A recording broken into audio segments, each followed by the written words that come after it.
Basically ఈ Legacy multi speciality హాస్పిటల్స్ని start చేయడానికి ముఖ్య ఉద్దేశం ఏంటండి? మల్టీ స్పెషాలిటీ అనగానే పేషెంట్స్ భయపడిపోతారు. ఫస్ట్ ఆఫ్ ఆల్ వాళ్ళకి కూడా ప్రాపర్ కార్పొరేట్ ట్రీట్మెంట్ ఎఫోర్డబుల్ టారిఫ్స్లో ఎఫోర్డబుల్ ప్రైజెస్లో అందించాలనే ఒక మల్టీ స్పెషాలిటీ హాస్పిటల్లో ఏమేమి స్పెషాలిటీస్ ఉన్నాయి అండ్ ఒక్కొక్క దాంట్లో what is so special about it? Ortho అయితే యాజ్ ఐ విజిబుల్ హియర్ నేను key hole surgeries and joint replacements చేస్తాను, knees and hips. Eventually we are launching robotics also into knee joint. Hospital ఎంత పెద్దదైతే ఖర్చు అంత పెరుగుతుందంటారా? అంతే కదండి, మెయింటెనెన్స్ ఎక్కువ. అంతేగాని ఏం లేదు. ఇంప్లాంట్స్ లో it's like US, UK, Germany, Indian అని క్లియర్ గా ఉంటాయి ఇంప్లాంట్స్. ఏ దేశం వేసుకుంటే మంచిదండి? అలా ఏం లేదు. యాక్చువల్లీ దీనికి చాలా మంది, నేను ఇప్పుడు చెప్పబోయే ఆన్సర్ చాలా మందికి నచ్చదు, but I will tell you one. It has become the talk of the town among the public. ఏంటండి what is so special about the card? Talk of the town కదా, టాక్ ఆఫ్ ది సిటీ అయిపోవాలని నాకు ఆలోచన ఉంది. Talk of the state అయిపోతుంది sir Oh, మీకున్న connection. So basically అంటే this is out of personal interest. నాకు ఐ హ్యావ్ నోటీస్ ఏంటంటే 50s దాటిన వాళ్ళకి చాలా ఇన్సూరెన్స్ కంపెనీస్ ఇన్సూరెన్స్ ఇవ్వట్లేదు. రీసెంట్లీ ఒక సమ్ లాంచ్ ఏదో అయింది రూల్, బట్ దానికి కూడా 60s లైన్. ఇవాళ రేపటి రోజుల్లో అందరికీ హాస్పిటల్తో కనీసం ఒక minimum immediate or very much needed contact అయిపోయింది. ఏదో ఒక రీజన్ రావచ్చు, కాలు నొప్పి రావచ్చు, తలనొప్పి రావచ్చు, ఐసైట్ ప్రాబ్లం రావచ్చు, కిడ్నీ ప్రాబ్లం రావచ్చు, ఏదైనా సరే హాస్పిటల్లో రెగ్యులర్గా అటెండెన్స్ చేయించుకోవడం అనేది మన లైఫ్ స్టైల్లో ఒక భాగం అయిపోయింది. ఇవాళ రేపటి రోజుల్లో ఏ హాస్పిటల్ చూసినా కిటకిటలాడిపోతూనే ఉంటారు, కానీ బయటకు వచ్చిన తర్వాత ఈ హాస్పిటల్లో అది లేదంట ఇది లేదంట అని అనుకుంటూనే ఉంటారు. కానీ ఈ పర్టికులర్ హాస్పిటల్, నేను ఇవాళ మాట్లాడబోయే హాస్పిటల్ రీసెంట్గానే లాంచ్ చేశారు. బట్ లాంచ్ చేసిన తక్కువ కాలంలోనే it started developing a good vibe and a good note from all the people around it. ఆ హాస్పిటలే మనకి మాదాపూర్ 100 feet రోడ్లో ఉన్నటువంటి లెగసీ మల్టీ స్పెషాలిటీ హాస్పిటల్. ఈ హాస్పిటల్ రీసెంట్గా స్టార్ట్ చేశారు అని నేను ఎందుకు ఇంత ఫోకస్ చేస్తున్నారంటే, డాక్టర్లో ఒక కైండ్ ఆఫ్ ఆ ప్యాషన్ కానీ ఒక అంబిషన్ కానీ ఏదో ఒకటి మనం చెయ్యాలి, we need to deliver our service అన్నది అర్థమైంది. కాబట్టి ఈ హాస్పిటల్ మోటో ఏంటి, and especially he being an orthopaedician, మనం ఎవ్రీ డే చిన్నపిల్లలకి మోకాళ్ళ నొప్పులే, ముసలి వాళ్ళకి మోకాళ్ళ నొప్పులే. ఈ ఇష్యూ గురించి 100% మాట్లాడాలి అని అనిపించింది, అందుకని ఈ వీడియో చేయడం జరుగుతుంది. నాతో పాటు ఉన్నారు లెగసీ మల్టీ స్పెషాలిటీ హాస్పిటల్స్ నుంచి ఆర్థోపెడిక్ డాక్టర్ ఉన్నారు, డాక్టర్ ఉదయ్ గారు. ఉదయ్ గారు నమస్తే. నమస్తే అండి సార్, ఎలా ఉన్నారు? Uday always fine. అబ్బా, ఎంత బాగుంది సార్. ఏంటి సార్, ఒక తెలియని కాన్ఫిడెన్స్ తెలుసా మీలో, ఒక తెలియని రేడియన్స్, ఒక తెలియని పాజిటివిటీ. అసలు మీ గురించి ఫస్ట్ చెప్పండి సార్. మెడిసిన్ మీరు ఎందుకు జాయిన్ అయ్యారు? Why did you want to become a doctor? మీ గురించి కొంచెం తెలుసుకోవాలనుకుంటున్నాను. మెడిసిన్ జాయిన్ అవ్వడం అంటే actually to get back to my past వెళ్ళాలంటే 10th క్లాస్ టైంలో science was my least scored subject. అవునా? Everyone was against me joining MPC, BiPC వద్దన్నది చాలా మంది కూర్చున్నారు. Me being from just middle class and above middle class family, so people were not supporting me, but yes family support అంతా ఉండింది, close friends సపోర్ట్తో I got into it. Eventually single అటెంప్టా? First attempt లోనే? No, definitely not. Definitely not. OC అనమాట, so it's not that easy. And ఈ రోజు ఉన్న seats అప్పట్లో లేవు. అవును అవును. అప్పుడు those days, I mean my UG is 20 years back. So అప్పుడు we hardly had any seats in Telangana. అయితే టఫెస్ట్ నట్ క్రాక్ అనమాట. So yeah, I had to waste time, but eventually got into MBBS. Like then like only ortho అని decide అయ్యాను. దానికోసం మళ్ళీ ఇంకో 2 years waste చేయాల్సి వచ్చింది. అదర్ డిపార్ట్మెంట్స్ వచ్చాయి, but I didn't want to get into that. I always felt like no I should be operating on bones అని ఒక క్లారిటీ ఉండింది. For that I had to waste time, but yeah, now I'm very fine. Basically ఈ Legacy multi speciality హాస్పిటల్స్ని start చేయడానికి ముఖ్య ఉద్దేశం ఏంటండి? ఇన్ని హాస్పిటల్స్ ఉన్నాయి, పెద్ద పెద్ద కార్పొరేట్ హాస్పిటల్స్ ఉన్నాయి, ఇప్పుడు మంది కూడా 100-bedded hospital. So why should a patient step up to legacy అంటే ఏం చెప్తారు sir? I want to keep up to the name, tagline, no, care and cure and tagline పెట్టుకొని I want to keep it up. Multi speciality అనగానే patients భయపడిపోతారు first of all. అమ్మో ఎంత charges అవుతాయో, దీంట్లో ఎంత ఉంటుందో అని. I don't want that thing to go on.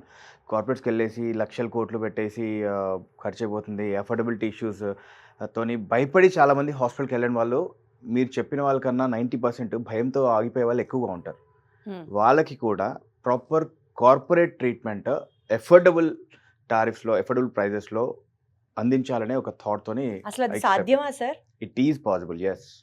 కాకపోతే డెఫినెట్లీ టఫ్ అవుతుంది టు రన్ ద షో. మాకు కష్టం అవుతుంది, but eventually we can do that.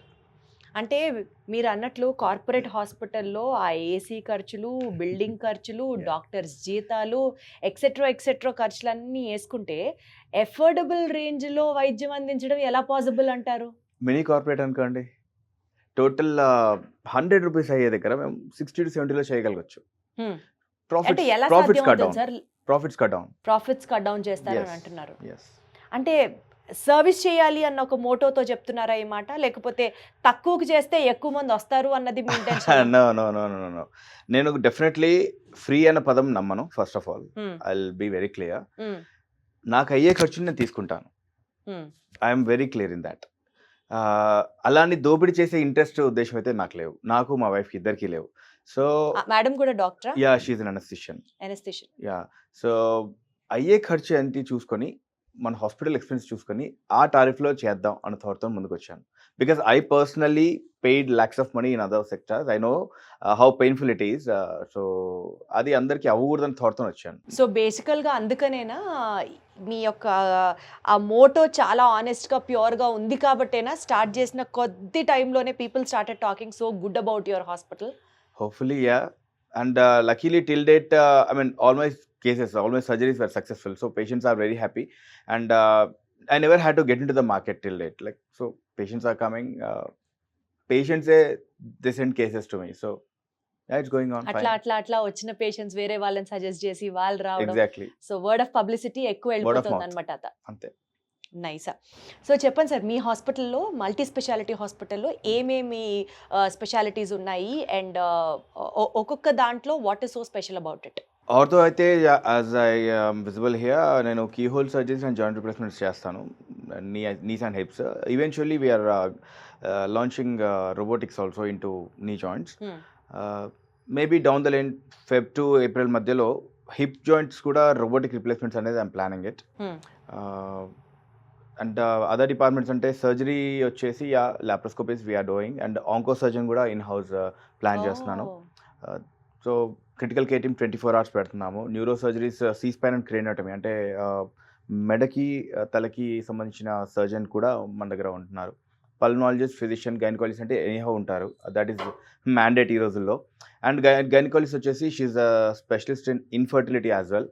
Infertility ఈ రోజుల్లో లాస్ట్ ఆల్మోస్ట్ 15 to 20 yearsలో చాలా పెరిగిపోయినాయి. Maybe due to the pollution or the drugs we intake, life style definitely, thyroids, PCODs, infertility and late marriages, and of course smoke and alcohols, వీటి వల్ల అది కూడా పెరిగిపోయింది. సో ఆ మేడం కూడా she's with us. And by God's grace చాలా senior surgeons కూడా ఇద్దరు add అవుతున్నారు. Eventually I can't reveal their names now, but yeah, in a month they are joining us. 24 hours critical care team in house పెడుతున్నాము. Sir, మీరు select చేసుకున్నటువంటి locality ఏదైతే ఉందో Madhapur 100 feet road అని అనుకుంటున్నారో, ఆ లొకాలిటీ ఇట్ సెల్ఫ్ అక్కడే మీరు అసలు ఫుల్ 100 on 100 పడిపోయాము, because it has a very good connectivity to all the sectors of the people around there. Actually I have been searching for proper locality. మీరు అన్నట్టుగా almost 6 months వెతికాము. To be honest, here and there advance ఇచ్చేసి కూడా I dropped it. Then I felt after coming to this place, this is a place I would launch it అనిపించింది. It was tough on my shoulders, to be honest. Such a big setup నాకు actually tough, but later I felt no, if this is the setup, I'll go for it, I'll take that pain అనిపించింది. And it's going good, better than what I anticipated actually.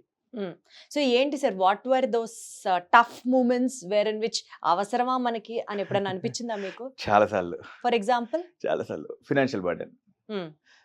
As I told you, I don't belong to అంటారు కదా, bond with silver and gold spoon type కాదు. మీరు ఇంతకీ ఏ spoon ఫ్యామిలీలో పుట్టారు? Gold స్పూనా, సిల్వర్ స్పూనా? చేయి ఫ్యామిలీ అండి, చేయితో తినే ఫ్యామిలీ. ఎంత ఆనెస్ట్ గా ఒప్పుకుంటున్నారు సార్ ఆ మాట. It is true.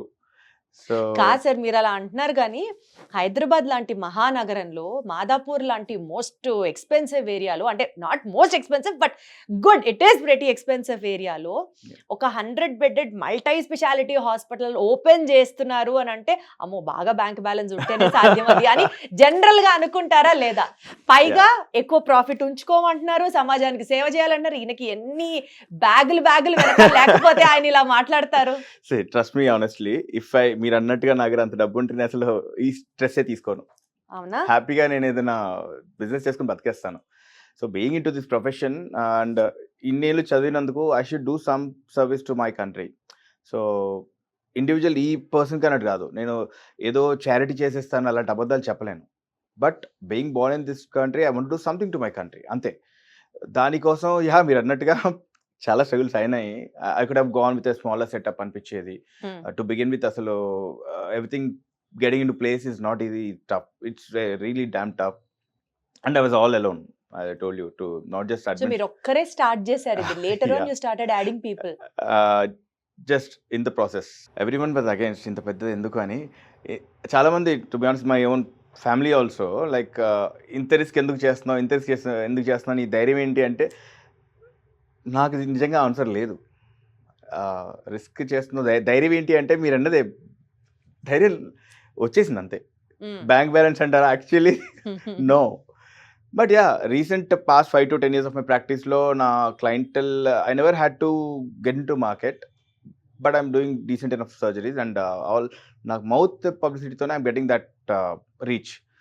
So and there are people who believe in me. At least ఒక hundreds of ఫ్యామిలీస్ ఉన్నాయి. I felt I can take this forwards. అద్భుతం sir. Kudos to all your confidence and wish మీరు 100% మీరు పడ్డ స్ట్రెస్కి మొత్తానికి దానికి కొన్ని 1000 రెట్లు గుర్తింపు మీ హాస్పిటల్ రూపంలో already it started coming and still it should pour on అని అనుకుంటూ coming back to your actual subject sir. Sir ఇప్పుడు మోకాళ్ళ సర్జరీస్, జస్ట్ బికాస్ మీరు నీ రీప్లేస్మెంట్ సర్జరీస్ నేను ఎక్కువ చేస్తాను అన్నారు కాబట్టి I'm asking this question very honestly sir. ఇప్పుడు ఈ నీ రీప్లేస్మెంట్ సర్జరీస్ అన్నవి ఇవాళ రోజుల్లో 50 దాటిందా 60 దాటిందా డాక్టర్ దగ్గరికి వెళ్ళామా మోకాలు నొప్పి అన్నారా సరే మార్చేద్దాం అనేది నోట్లో లాలీపాప్ పెట్టుకున్నంత ఈజీ అయిపోయింది. అసలు ఒక పాయింట్లో అనిపిస్తుంది నాకు, ఈ నీ రీప్లేస్మెంట్ సర్జరీస్ అన్నవి కనుక తీసేస్తే నిజంగా కార్పొరేట్ హాస్పిటల్స్లో ఆర్థోపెడిషియన్స్ సర్వైవ్ అవుతారా సార్? అసలు కుదురుతుందా అది? అలా ఏం లేదు, that's not the only surgery కదా. ఫ్రాక్చర్స్ ఉంటాయి, ఆర్థోపెడిక్ ఆంకాలజీ క్యాన్సర్స్ ఉంటాయి, సాఫ్ట్ టిష్యూ లిగమెంటస్ ఇంజరీస్ ఉంటాయి, మజిల్ ఏక్స్ ఉంటాయి, బ్యాక్ ఏక్స్ ఉంటాయి, స్పైన్స్ ఉంటాయి. So it's not the only thing. But ఈ రోజులో ఏంటంటే మనం 20 years 30 years డౌన్ ద లైన్కి వెళ్ళేటప్పటికి మన ఫుడ్ హ్యాబిట్స్ అండ్ మన మజిల్ టోన్ వాజ్ డిఫరెంట్. ఇప్పుడంతా we hardly jog. Out of 10 hardly 2 to 3 people strong ఉంటున్నారు, టోన్డ్ ఉంటున్నారు. అప్పుడు మన పేరెంట్స్ టైంలో మై డాడ్ ఇస్ 70, ఆయన 55కి పుషప్స్ చేసేవాడు. So I'm just telling you. అంటే నో 30s 20s లో కూడా ఎవరో చేయట్లేదు. దానివల్ల ఏమవుతుంది, మజిల్స్ వీక్నెస్ ఎక్కువైపోతుంది and bad habits of course adding to bones weakness, muscle weakness. దానివల్ల ఏమవుతుందంటే జాయింట్స్ ఈజీగా అరిగిపోతున్నాయి. జాయింట్స్ మన వెయిట్ కూడా తీసుకోలేకుండా 45 నుంచి 45 నుంచే people are getting that arthritic pains. 55కి ల్యాండ్ అయ్యేసరికి I can't take it any further అన్నట్టు ఉంటుంది. So we are forced to replace. So నిజంగానే సినారియో అంత బ్యాడ్ ఉందంటారు మీరు? It's getting bad and badder, more bad rather. Absolutely. అసలు ఎందుకు సార్, ఎందుకు ఈ బోన్ హెల్త్ అనేది మనకు తెలిసి మంచి న్యూట్రిషనే తింటున్నాం అని అనుకుందాం. అంటే మనం పెస్టిసైడ్ లెవెల్లో మనం కంట్రోల్ చేయలేకపోవచ్చు, కానీ but still if you can do something to better our bone health, what are those practices అండి? సో దట్ మనం అలవాటు చేసుకుంటే అట్లీస్ట్ ఇప్పటి నుంచి లైఫ్ బాగుంటుందేమో. Your thigh muscles every day 20 minutes at least. Thigh muscles వాడుతున్నప్పుడు జాయింట్స్ ఆఫ్లోడ్ అవుతాయి, safe అవుతాయి. సో ఆ జాయింట్స్ మీద పడే లోడ్ పక్కన షిఫ్ట్ అయినప్పుడు జాయింట్స్కి లైఫ్ వస్తుంది. ఓకే. రెండవది, స్పోర్ట్స్ ఆడాలనుకున్నప్పుడు రిక్రియేషనల్ స్పోర్ట్స్ ఎస్పెషల్లీ టోనప్ చేసుకోకుండా ఈరోజు సండే అండ్ సాటర్డే ఐటీ వాళ్ళు especially Saturday and Sunday time దొరికింది నేను ఆడేస్తాను అనుకుంటారు. Before the sport activity toning ఏమి ఉండదు, టోన్ అవ్వకుండా డైరెక్ట్ అలా ఆడేస్తారు. సో ఏమవుతుందంటే నీ జాయింట్ లోపల ఉన్న soft tissue ligaments and cushions ఉంటాయి, మెనిస్కై ఉంటాయి, అవి డ్యామేజ్ అవుతాయి. డ్యామేజ్ అయినప్పుడు లోడ్ మళ్ళీ ఎక్కడ పడుతుందంటే బోన్ టు బోన్ ఎండే పడుతుంది. సో అరిగిపోతుంది. That is secondary arthritis. And smoke అంటే లంగ్స్ కదా అనుకుంటారు. నో, స్మోక్ వల్ల నీ జాయింట్ లోపల ఉన్న కార్టిలేజ్ డీహైడ్రేట్ అవుతుంది. Okay. That is very important factor. ఐటీలో మోస్ట్ ఆఫ్ ద పీపుల్ ఇది డినై చేస్తారు. ఇప్పుడు కూర్చుని చేసే జాబ్ ఐటీ వాళ్ళది, ఇది డినై చేస్తారు. బట్ ఫ్యాక్ట్ ఏంటంటే they are bound to sit. Desk job basically it's not IT అని, డెస్క్ జాబ్లో కూర్చొని మజిల్ టోన్ అప్ అవ్వకుండా లోడ్ అంతా జాయింట్ మీద పడుతుంది. Again the damage.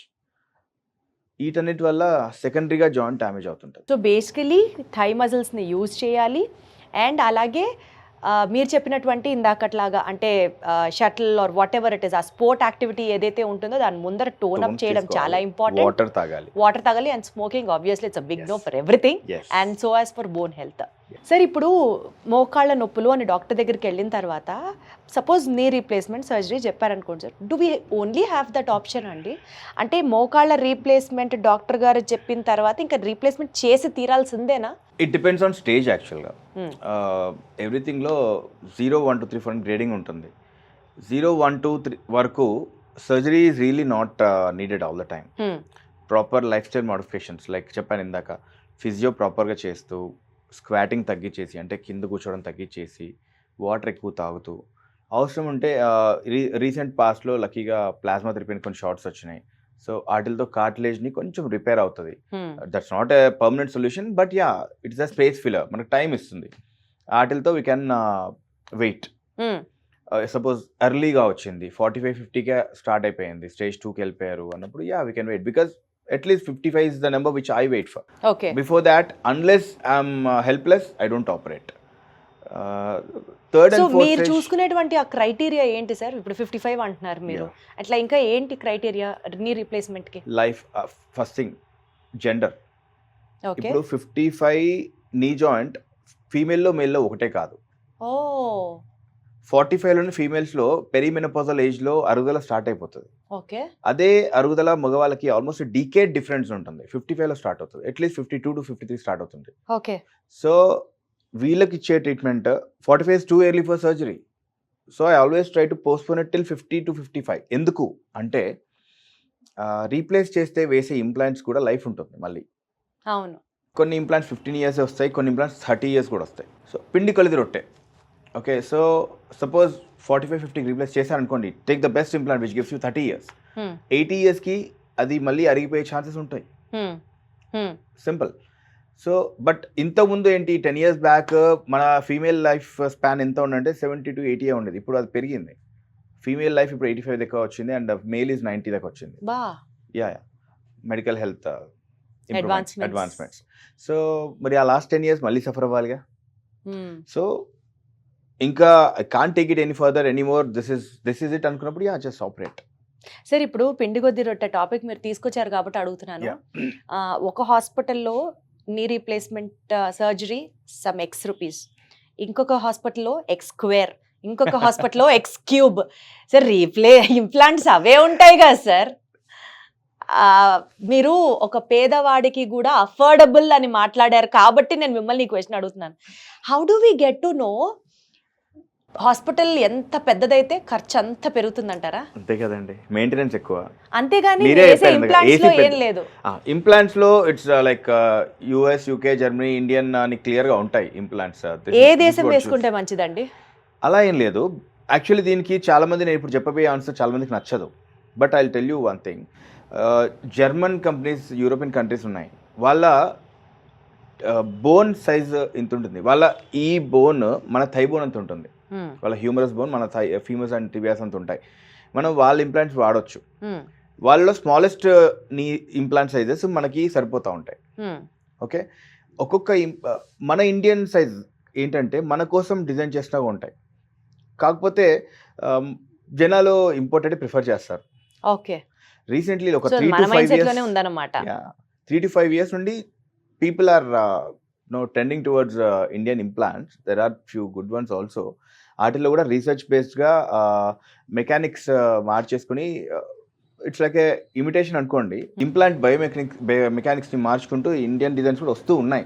Maybe though not today, 5 to 10 years down the line, yes Indian implants పెరిగే chances ఉన్నాయి.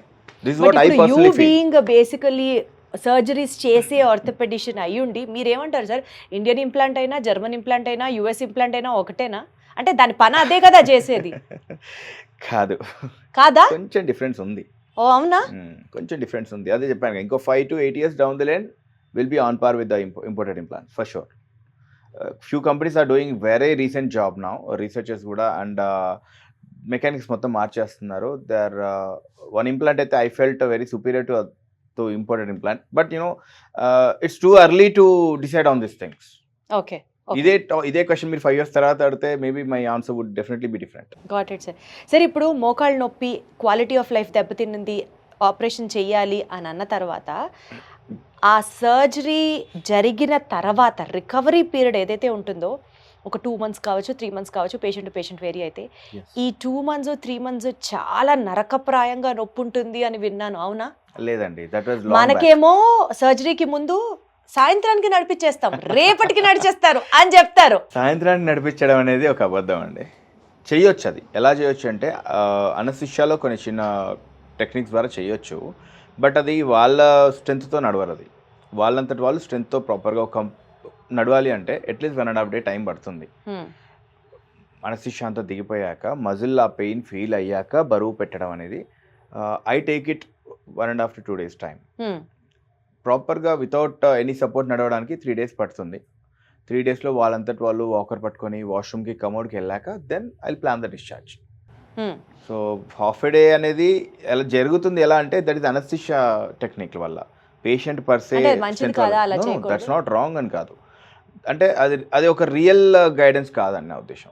And ఈ రికవరీ పీరియడ్లో వచ్చే పెయిన్ గురించి సార్, అసలు వాళ్ళు సాధారణమైన లైఫ్ స్టైల్ లీడ్ చేస్తారు అని చెప్తారు, బట్ ఆ 2.5-3 months చాలా నరకప్రాయంగా ఉంటుందని చేయించుకున్న వాళ్ళు చెప్తే తెలిసింది. చేయించుకున్న వాళ్ళలో చిన్న ప్రాబ్లం ఉంటుంది. ఎక్కడంటే అండి, అవుట్ ఆఫ్ 100 డెఫినెట్లీ ఒక పెయిన్ పీరియడ్ అనేది 4 to 6 weeks ఉంటుంది. ఆ పీరియడ్లో ఎందుకు ఉంటుందంటే మజిల్ అంతా మనం అంతా బోన్ అంతా కట్ చేసి ఉంటాం, బోన్ మజిల్ అన్నీ కట్ చేసి మళ్ళీ ఫిక్స్ చేసి పెడతాం. సో మజిల్ స్ట్రెచ్ చేయాలి, మూవ్ చేస్తేనే అది సాటిస్ఫై అవుతుంది. దాన్ని స్టెబిలిటీ అంతా రీగెయిన్ అవ్వాలి, టోన్ అంతా రీగెయిన్ అవ్వాలంటే ఫిజియో చేయాలి. చాలామంది ఏం చేస్తారంటే ఆ ఫిజియో చేయరు. ఓకే, సర్జరీ ఏముంది, నేను కొత్తది వేసి ఇచ్చేస్తాను, టైర్ మార్చి ఇచ్చేయడం అండి. నా దృష్టిలో replacement is changing a tyre. Of course little technical. మార్చాక దాన్ని వాడేటప్పుడు మీరు చేసే ఫిజియో బట్టి అవుట్పుట్ డిపెండ్ అవుతుంది. ఫిజియో సరిగా చేయను అంటే అవుట్పుట్ ఉండదు, కానీ ఫిజియో చేయడానికి కూడా ఉంటుంది కదా, పెయిన్ ఉంటుంది. That pain is good. మరక మంచిగా అయినప్పుడు నొప్పి కూడా మంచిగా. అయ్యా ఏం చెప్పారు sir. This is a fact. So ఆ పెయిన్ అండర్గో అయిన వాళ్ళు after 6 to 10 weeks yes they'll be very happy. కాకపోతే మీరన్న పాయింట్ ఎక్కడ వస్తుందంటే 10 మందిలో ఒకరికి మీరు అన్నట్టు పర్సిస్టెంట్ పెయిన్ ఉంటుంది ఖచ్చితంగా, యాంటీరియర్ నీ పెయిన్ ఉంటుంది. మరి ఎట్లా సార్, మరి చేయించుకునేదే నొప్పి తగ్గడానికి? నో ఐల్ టెల్ యూ వాళ్ళు ఫిజియో సరిగా చేయకపోవడం వల్ల పెయిన్ నాకు ఉండిపోయిందని చెప్పరు, నొప్పి ఉందని మాత్రం చెప్తారు. ఆ నెగిటివిటీ స్ప్రెడ్స్ ఫాస్టర్. ఓకే, కానీ దాని రీజన్ అదంటారు, బికాజ్ ఫిజియో సరిగా చేయని దాని వల్ల వచ్చే పెయిన్ అంటారు, నాట్ బికాజ్ సర్జరీ ఫెయిల్ అయిన దాని వల్ల. Surgery to be honest last డీకేడ్లో replacement is one of a very common surgery. అంతకుముందు జస్ట్ అప్పుడప్పుడే మనం సౌత్ ఇండియాలో కూడా ఒక 20 years నుంచే ఎక్కువ ర్యాంపెంట్ అయినాయి. ఇప్పుడు ఉన్న అడ్వాన్స్మెంట్ ప్రకారం అవి ఫెయిల్ అవ్వడం చాలా అరుదైపోయింది. It is the failure rate has come down very drastically. So ఆ 10-in-1 ఎవరైతే ఆ పెయిన్ ఉంటుందో వాళ్ళు ఎక్కువ స్ప్రెడ్ చేస్తారు. హ్యాపీగా ఉన్న 9 members ఐఎమ్ హ్యాపీ అని చెప్పరు. అంటే మేబీ బికాజ్ ఆ పెయిన్ ఉన్న వాళ్ళు స్ప్రెడ్ చేసే విషయానికో లేకపోతే దాని వెనకాల ఏమన్నా వేరే రీజన్స్ ఉన్నాయో మనకు తెలియదు, కానీ this particular point has created a shift among the doctors.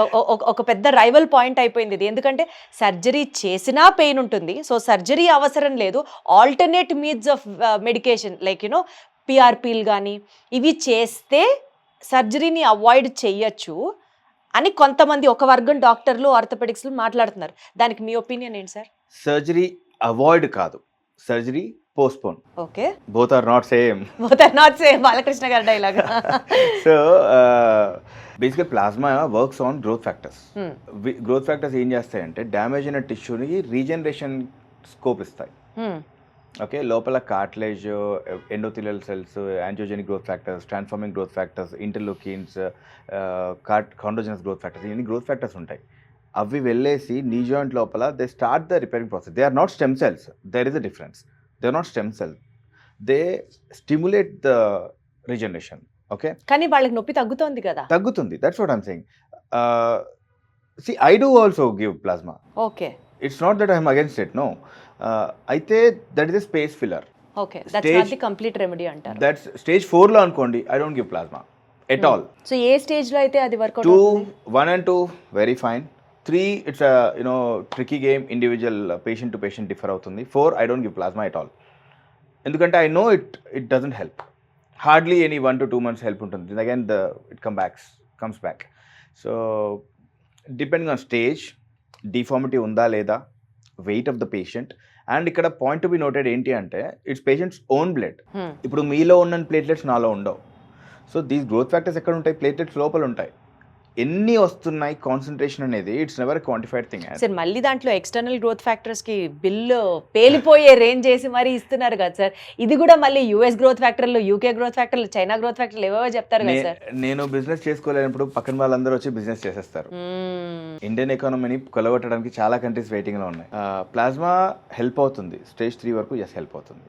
Okay, got it sir. Sir ఇప్పుడు మనము as we've been talking about this knee replacement surgeries, knee రీప్లేస్మెంట్లోనే ట్రెడిషనల్ వేలో చేయడం పక్కన పెడితే ఇప్పుడు రోబోటిక్స్ అని చెప్పి కొత్తగా వచ్చింది కదా.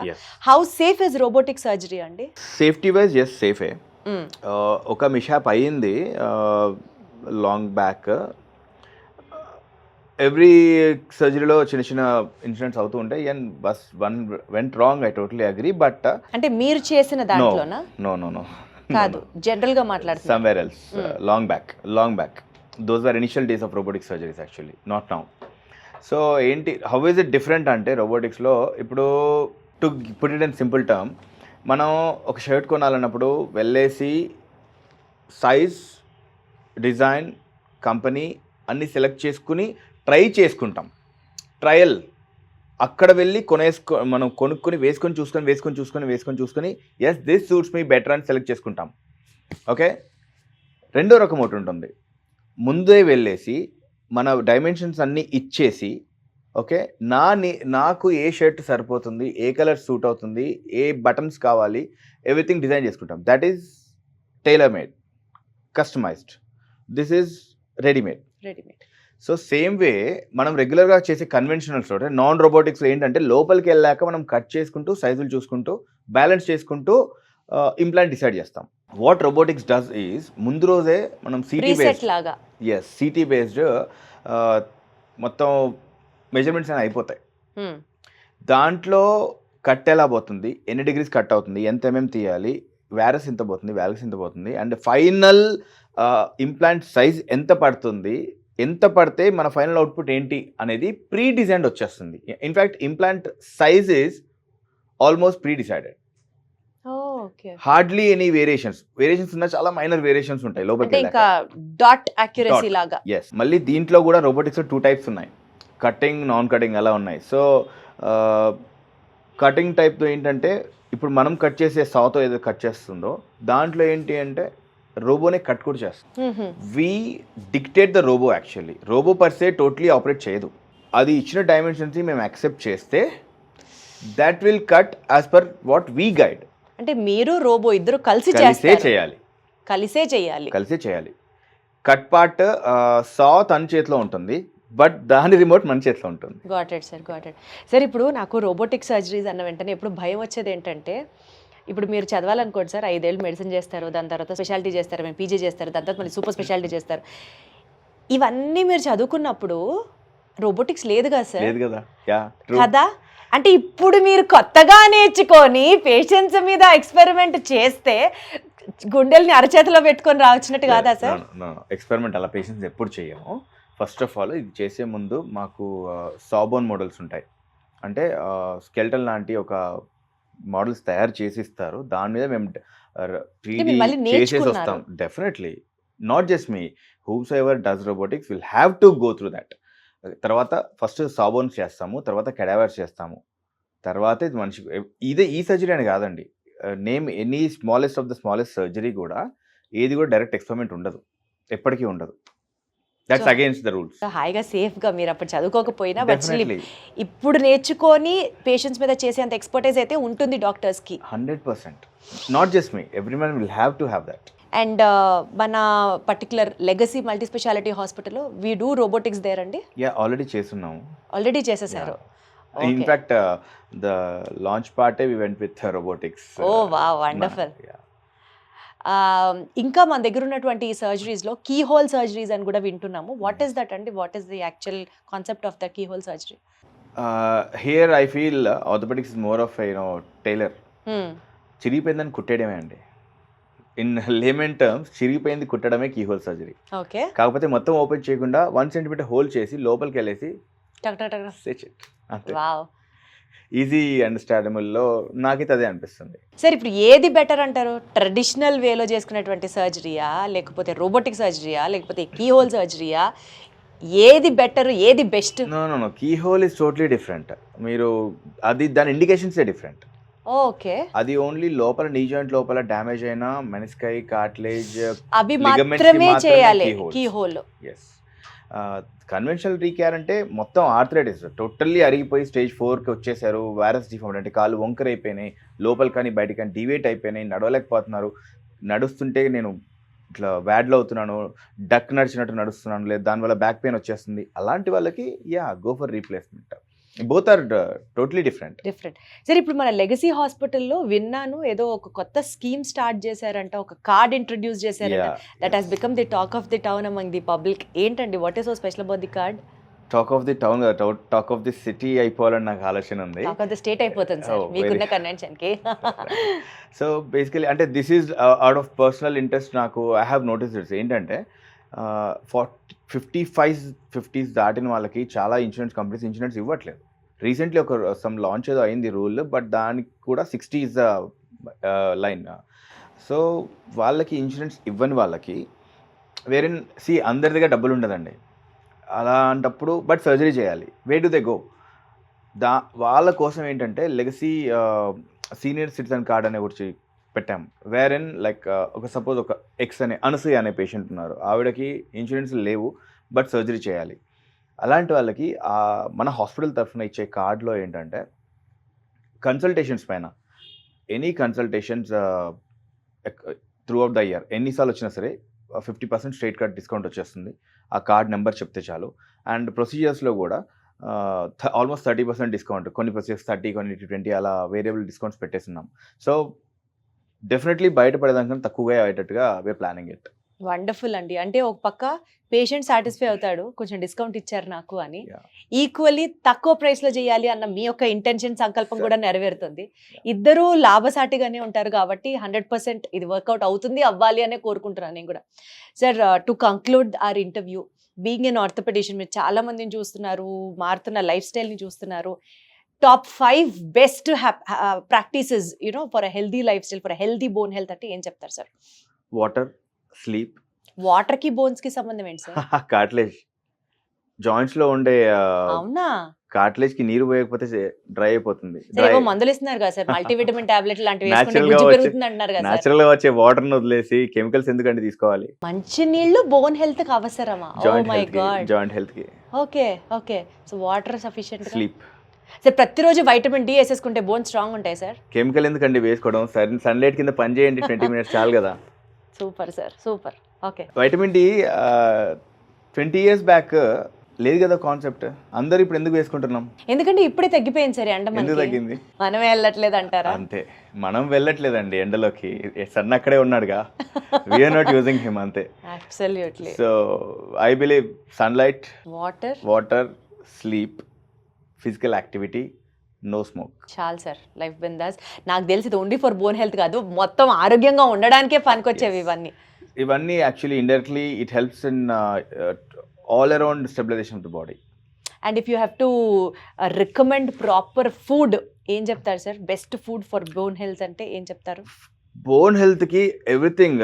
మనం ఈ 10 years బ్యాక్ వెళ్ళి పొలంలో పండే ప్రతిదీ మనకి బాడీకి పనికొచ్చేదే. మనం కెమికల్స్ యాడ్ చేసుకొని చెత్త చేసుకొని తింటున్నాం. ఎనీ ఎలా పర్టికులర్ చెప్పాలంటే పాలు, ఆకుకూరలు, గుడ్లు, dry fruits, mutton bone soup, ఇవి యాడ్ అవుతాయి. Definitely they add up. But every food is good for health. మనం దాన్ని ఫుడ్ ఫ్యాటిజం పెట్టేసి ఇవి తినను ఇవి తింటానని పెట్టేసుకొని అన్ని రావాల్సిన న్యూట్రిషన్స్ రాకుండా అన్ని సప్లిమెంట్స్ తింటున్నాం. అవి ఆపేసి డైలీ ఫుడ్ మనం పొలాల్లో పండేవి అన్నీ తింటూ ప్యాక్డ్ స్టోర్డ్ క్యాన్డ్ ఫుడ్ పక్కన Processed. పెడుతూ ప్రాసెస్ థింగ్స్ పక్కన పెడుతూ ఇంట్లో వండుకొని తిని సన్లైట్లో 20 మినిట్స్ పని చేస్తూ డైలీ 20 మినిట్స్ వాక్ చేస్తూ నీళ్లు బాగా తాగి నిద్ర బాగా పోతే everything is in its place. ఒక sheet of tablets say for example ఒక 10 టాబ్లెట్లు ఉన్నాయనుకోండి, అవి 2,000 రూపాయలతో రాసిన డాక్టర్ ఒక ఎత్తు, 5,000 రూపాయల డాక్టర్ గారు ఇంకా మంచి మందులు ఇస్తారు అనుకునే వాళ్ళు ఇంకొక ఎత్తు. అసలు అవన్నీ వద్దు, వెళ్ళి ఎండలో నుంచోండి, మంచినీళ్ళు తాగండి, టైంకి తినండి, శుభ్రంగా పడుకోండి అనేవాళ్ళు అసలు మీరు చూసారా అండి ఇవాళ రేపటి రోజుల్లో? So it was wonderful talking to you sir. మీరు చెప్పినవన్నీ in fact very realistic and very simple. Just that మనం ఓవర్గా ఆలోచించి కాంప్లికేట్ చేసేస్తున్నాం తప్ప ఇంత గ్రౌండెడ్ గా మాట్లాడే డాక్టర్స్ ప్రాబబుల్లీ నేను ఈ మధ్య కాలంలో అయితే నేను కలిసలేను. But I'm very happy I'm getting addicted to you, sir. All the best and all the best superpower to your legacy hospital as well. I'll take it very positive. Thank you, sir.